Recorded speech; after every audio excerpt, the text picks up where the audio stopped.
So when you read these SEO blogs or you read these different like strategies and theories that people give out that are these absolutes, the problem with these is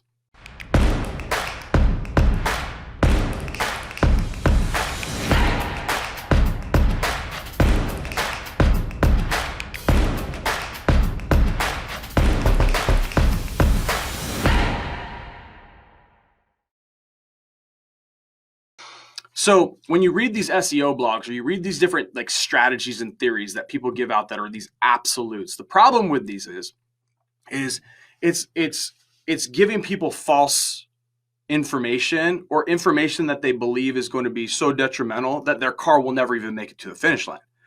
But the fact of the matter is, if you had a red Supra and a blue Supra, even though they say red looks faster, right?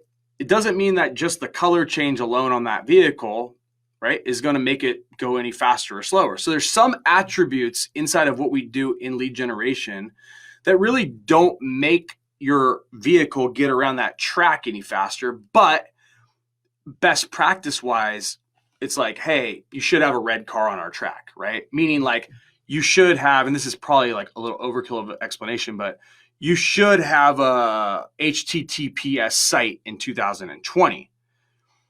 But that does not mean that your site can't be number one if you've done everything else correctly.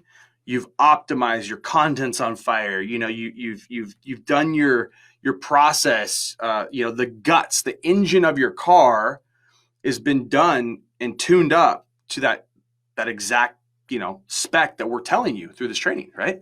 And so what happens is you'll hear something like, well, hey, if the site doesn't have HTTPS on it, like it's not going to rank.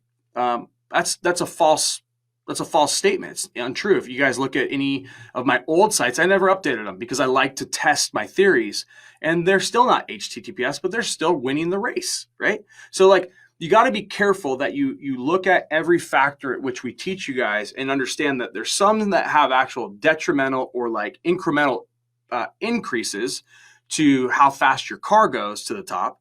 And there's others that really aren't things that are moving the speed of it necessarily, right? And so that's important for you guys to understand.